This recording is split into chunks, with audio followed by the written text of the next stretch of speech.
সন্ধ্যায় জাতির উদ্দেশ্যে ভাষণ দেবেন প্রধান উপদেষ্টা। 100 দিনে 86,277 জনের কর্মসংস্থান সৃষ্টি করেছে সরকার। এবং পল্টনে বাস ট্রাকের মুখোমুখি সংঘর্ষে এক ব্যক্তি নিহত। পেট্রোবাংলা অবরুদ্ধ, ভেতরে আটকা পড়েছেন শত শত কর্মকর্তা। অভিনন্দন ভোরের পাতার প্রাইম নিউজে, সাথে আছি আমি অভিয়ারি। শুনছিলেন সংবাদ শিরোনাম, এবার বিস্তারিত। অন্তর্বর্তী সরকারের প্রধান উপদেষ্টা ডক্টর মোহাম্মদ ইউনূস আজ রোববার সন্ধ্যায় জাতির উদ্দেশ্যে ভাষণ দেবেন। রোববার প্রধান উপদেষ্টার প্রেস উইং থেকে এ তথ্য জানানো হয়। প্রধান উপদেষ্টার প্রেস উইং জানায়, অন্তর্বর্তী সরকারের 100 দিন পূর্তি উপলক্ষে রোববার সন্ধ্যা 7টায় জাতির উদ্দেশ্যে ভাষণ দেবেন ডক্টর মোহাম্মদ ইউনূস। ভাষণটি বিটিভি ও বিটিভি ওয়ার্ল্ডে সরাসরি সম্প্রচার করা হবে। অন্তর্বর্তী সরকার 100 দিনে বিভিন্ন মন্ত্রণালয়ের অধীনে 86,277 জনের কর্মসংস্থান সৃষ্টি করেছে। রোববার যুব ক্রীড়া মন্ত্রণালয় এবং শ্রম ও কর্মসংস্থান মন্ত্রণালয়ের 100 দিনের কার্যক্রমের অগ্রগতি সংক্রান্ত সংবাদ সম্মেলনের যুব ও ক্রীড়া সচিব মোহাম্মদ রেজাউল মাকসুদ জাহেদি এ তথ্য জানান। তিনি বলেন, বিগত 100 দিনের নতুন কর্মসংস্থান হিসেবে জনপ্রশাসন মন্ত্রণালয়, শ্রম ও কর্মসংস্থান মন্ত্রণালয়, তথ্য ও যোগাযোগ প্রযুক্তি বিভাগ, বিপিএসসি, যুব ও ক্রীড়া মন্ত্রণালয়, মহিলা ও শিশু বিষয়ক মন্ত্রণালয় সর্বমোট রাজস্ব ও প্রকল্প খাতে নতুন 86,277 জনের কর্মসংস্থানের সৃষ্টি করেছে। এর মধ্যে 2,468 জনের রাজস্ব খাত ও প্রকল্প খাতে, 83,809 জনের কর্মসংস্থান সৃষ্টি করেছে সরকার। দীর্ঘ সময় মানুষকে ভোটাধিকার ছাড়া রাখলে পরিণতি খুব ভালো হবে না বলে মন্তব্য করেছেন কৃষক শ্রমিক জনতা লীগের সভাপতি আব্দুল কাদের সিদ্দিকী। বিস্তারিত ডেস্ক রিপোর্টে। দীর্ঘ সময় মানুষকে ভোটাধিকার ছাড়া রাখলে পরিণতি খুব ভালো হবে না বলে মন্তব্য করেছেন কৃষক শ্রমিক জনতা লীগের সভাপতি আব্দুল কাদের সিদ্দিকী। তিনি বলেছেন, এই দেশের মানুষ চাই গণতন্ত্র, চাই ভোটাধিকার। শেখ হাসিনার এরকম ন্যাক্কারজনক পতনের প্রধান কারণ তিনি মানুষের ভোটাধিকারকে সম্মান করেননি। পরপর বেশ কয়েকবার মানুষকে সঠিকভাবে ভোট দিতে দেননি, যার ফলে তার এই পরিণতি হয়েছে। দীর্ঘ সময় মানুষকে ভোটাধিকার ছাড়া রাখলে এখন যারা আছেন তাদের পরিণতিও খুব ভালো হবে না। ডেস্ক রিপোর্ট, ভোরের পাতা। মৌখিক পরীক্ষা ইচ্ছাকৃতভাবে স্থগিত করার অভিযোগে পেট্রোবাংলার সামনে অবরোধের কর্মসূচি পালন করছেন চাকরি প্রত্যাশীরা। তারা রাজধানীর কারওয়ানবাজার এলাকায় অবস্থিত পেট্রোবাংলার অফিসের প্রধান ফটকের সামনে বসে আন্দোলন করছেন। বিস্তারিত ডেস্ক রিপোর্টে। কিন্তু আমার এই যে গেট বন্ধ করে দিয়েছেন ভাই, এটা দেশের আইনে অপরাধ। মৌখিক পরীক্ষা ইচ্ছাকৃতভাবে স্থগিত করার অভিযোগে পেট্রোবাংলার সামনে অবরোধ কর্মসূচি পালন করছেন চাকরি প্রত্যাশীরা। তারা রাজধানীর কারওয়ানবাজার এলাকায় অবস্থিত পেট্রোবাংলার অফিসের প্রধান ফটকের সামনে বসে আন্দোলন করছে। এতে করে পেট্রোবাংলার ভিতরে আটকা পড়েছে শত শত কর্মকর্তা কর্মচারীবৃন্দ। আজ রোববার বেলা 11টা থেকে তারা এই কর্মসূচি পালন করছেন। অবরোধ কর্মসূচি থেকে আন্দোলনকারীরা বলছেন, পেট্রোবাংলার অধীনস্থ কর্ণফুলী গ্যাস ডিস্ট্রিবিউশন কোম্পানি লিমিটেডের রাজস্ব খাতে 17 ক্যাটাগরিতে কর্মচারীর পদে নিয়োগের ক্ষেত্রে বারবার অজুহাত দেখিয়ে মৌখিক পরীক্ষা স্থগিত করা হচ্ছে। তো আমাদেরকে তারা আশ্বস্ত করছে ডিসেম্বরের মধ্যে তারা আমাদেরকে নিয়োগ পরীক্ষা সম্পন্ন করে ভাইবার ডেট দেবে এবং সম্পন্ন করে আশ্বাস দিয়েছে, কিন্তু তারা কোনো লিখিত স্টেটমেন্ট দেয় নাই। তো এমন তো অবস্থায় আমরা লিখিত স্টেটমেন্ট দেয় নাই। আমাদের আজকের কর্মসূচি এ পর্যন্ত এখানে সমাপ্ত করব। যদি এই তারিখের মাঝে, ডিসেম্বরের মাঝে আমাদের যদি কোনো তারা প্রতিক্রিয়া না জানায়, কোনো ফলাফল না পাই, সেক্ষেত্রে আমরা কঠোর থেকে কঠোর আন্দোলনের দ্বারস্থ হব। 23 তারিখ মানববন্ধনে আসার পর কি ধরনের কথা তারা বলেছিলেন যে খুব দ্রুত ওই সপ্তাহের মধ্যে তারা এই বিষয়গুলো আমাদেরকে অবহিত করবে। সেজন্য তারা আমাদের প্রতিনিধিদের নাম্বারও নিয়েছিলেন, ইভেন আমরাও পাল্টা নিয়েছিলাম যে আমরা খোঁজখবর রাখবো, তারা যদি এই বিষয়টা জানায় তা আমাদের এখানে আর আসার দরকার নাই।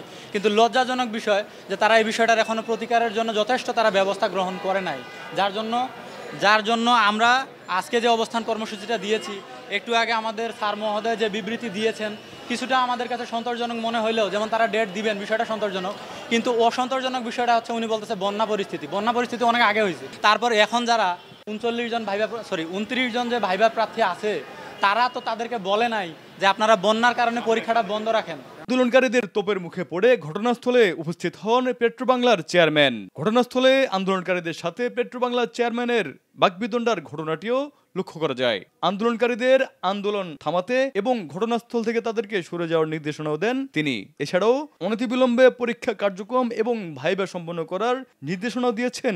এই পরীক্ষা পেট্রোবাংলা নিষেধাজ্ঞা দেয়নি, এটার বিষয়ে সিদ্ধান্ত নিতে হবে কর্ণফুলীর পরিচালনা পর্ষদকে। কর্ণফুলীর পরিচালনা পর্ষদের চেয়ারম্যানকে, উনি মন্ত্রণালয়ের একজন অতিরিক্ত সচিব, তার সঙ্গে কথা বলেন অথবা আপনাদের দাবির কথা কর্ণফুলী চিটাঙে যা বলেন আর কি। আমি আজকে মিনিস্ট্রিতে যাচ্ছি, আমি আপনাদের চেয়ারম্যানকে আপনাদের এই ক্ষোভের বা আপনাদের কনসার্ন কথাটা বলে দিব। কিন্তু আমার এই যে গেট বন্ধ করে দিয়েছেন ভাই, এটা দেশের আইনে অপরাধ, কিন্তু আমি আপনাদের প্রতি সহানুভূতিশীল, এই জন্য আমি এটাতে কোনো একসাথে যাবো না, কিছু করবো না। আমি জানি যে একজন ইয়াং ছেলের যখন চাকরি দরকার সে কতটা কনসার্ন, আমি এটা জানি। তাদের এই এক দফা দাবি না মানা পর্যন্ত তারা অবস্থান কর্মসূচি পালন করবে বলে জানিয়েছেন আন্দোলনকারীরা। আন্দোলনরত চাকরি প্রত্যাশীরা বলেন, পেট্রোবাংলা 2022 সালে কর্ণফুলী গ্যাস কোম্পানিতে একটা চাকরির সার্কুলার প্রকাশ করে। এতে তারা লিখিত পরীক্ষায় অংশগ্রহণ করে উত্তীর্ণ হয়েছে এবং 17 ক্যাটাগরির মধ্যে 16 ক্যাটাগরির ভাইবা সম্পন্ন করা হয়েছে। কিন্তু অজানা এক কারণে প্ল্যান্ট অপারেটর পদে একটি ক্যাটাগরির ভাইবা 3 বার স্থগিত করা হয়েছে।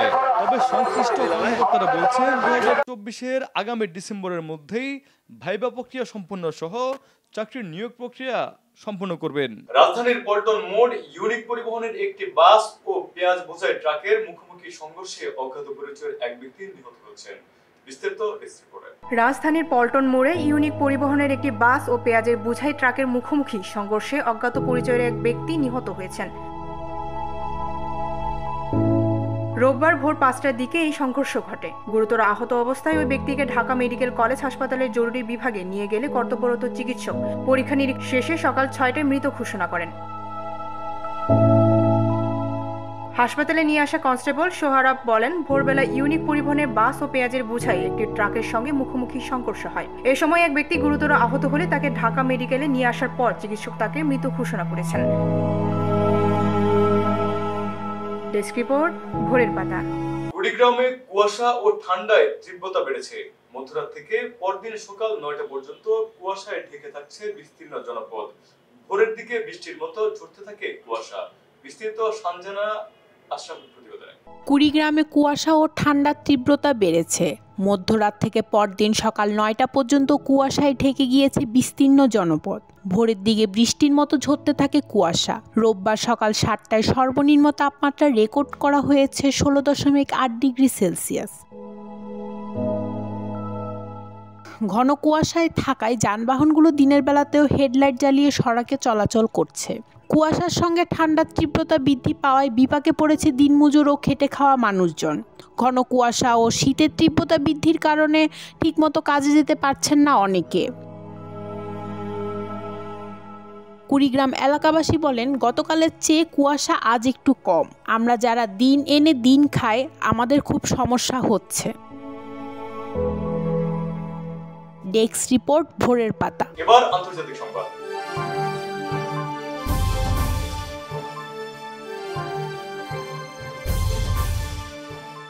ইসরায়েলের প্রধানমন্ত্রী বেঞ্জামিন নেতানিয়াহুর বাড়ি লক্ষ্য করে দুটি ফ্ল্যাশ বোমা নিক্ষেপ করা হয়েছে। তবে ওই বোমা গিয়ে পড়েছে বাড়ির বাগানে। বিস্তারিত ইসরায়েলের প্রধানমন্ত্রী বেঞ্জামিন নেতানিয়াহুর বাড়ি লক্ষ্য করে দুটি ফ্ল্যাশ বোমা নিক্ষেপ করা হয়েছে। তবে ওই বোমা গিয়ে পড়েছে বাড়ির বাগানে। পুলিশ জানিয়েছে, ইসরায়েলের উত্তরাঞ্চলে অবস্থিত সিজারিয়া শহরে শনিবার ওই হামলা চালানো হয়। এই ঘটনায় কড়া প্রতিক্রিয়া জানিয়েছেন ইসরায়েলের প্রতিরক্ষা মন্ত্রী। রোববার এক প্রতিবেদনে এই তথ্য জানিয়েছে বার্তা সংস্থা রয়টার্স। প্রতিবেদনে বলা হয়েছে, শনিবার উত্তর ইসরায়েলি শহর সিজারিয়ায় অবস্থিত ইসরায়েলি প্রধানমন্ত্রী বেঞ্জামিন নেতানিয়াহুর বাড়ির দিকে দুটি ফ্ল্যাশ বোমা নিক্ষেপ করা হয়েছে এবং সেগুলো বাগানে পড়েছে বলে পুলিশ জানিয়েছে। টর্নার সময় নেতানিয়াহু বা তার পরিবার কেউই ওই বাড়িতে ছিলেন না এবং কোনো ক্ষয়ক্ষতির খবরও পাওয়া যায়নি। নেতানিয়াহু যে অঞ্চলে বাস করেন সেখানে সাম্প্রতিক সপ্তাহগুলোতে বেশ কয়েকবার লেবাননের হিজবুল্লাহ সহ অন্যান্য প্রতিরোধ গোষ্ঠী ড্রোন হামলা চালিয়েছে বলে জানিয়েছে ইরান। ডেস্ক রিপোর্ট, ভোরের পাতা। এবার বিনোদনের সংবাদ।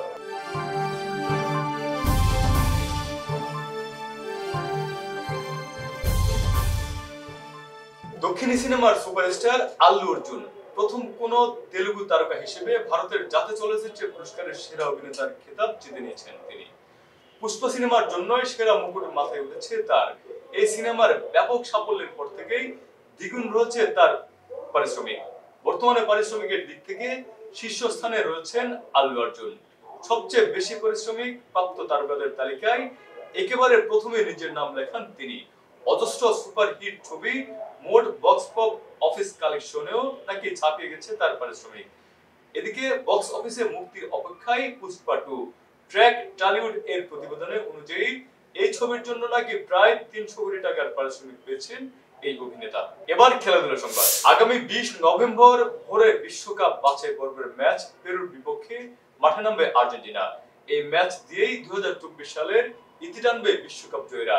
এমন ম্যাচটি তাই জয় দিয়ে রাঙাতে চায় আলবিসেলেস্তারা। তবে এই ম্যাচের আগেই দুঃসংবাদ আর্জেন্টিনা স্কোয়াডে। ম্যাচের আগে চোটে পড়েছেন আর্জেন্টিনার 2 ফুটবলার। চোটের কারণে ছিটকে গেছেন 2 আর্জেন্টাইন ডিফেন্ডার নাহুয়েল মোলিনা ও ক্রিস্টিয়ানো রোমেরো। তার জায়গায় বিকল্প হিসেবে অবশ্য এর মধ্যে একজনকে স্কোয়াডে রেখেছেন স্কোলনি। ডান ওরুর মাংসপেশির চোটে ছিটকে যাওয়ায় মোলিনার জায়গায় জুলিয়ানো সিমিওনকে দলে নিয়েছেন আর্জেন্টিনা। সংবাদ শেষ করার আগে শিরোনামগুলো আরো একবার। সন্ধ্যায় জাতির উদ্দেশ্যে ভাষণ দেবেন প্রধান উপদেষ্টা। 100 দিনে 86,277 জনের কর্মসংস্থান সৃষ্টি করেছে সরকার। এবং পল্টনে বাস ট্রাকের মুখোমুখি সংঘর্ষে এক ব্যক্তি নিহত। পেট্রোবাংলা অবরুদ্ধ, ভেতরে আটকা পড়েছেন শত শত কর্মকর্তা। এই ছিল আজকের ভোরের বার্তার প্রাইম নিউজ। সারা দেশের সর্বশেষ আপডেট পেতে চোখ রাখুন ভোরের বার্তায়।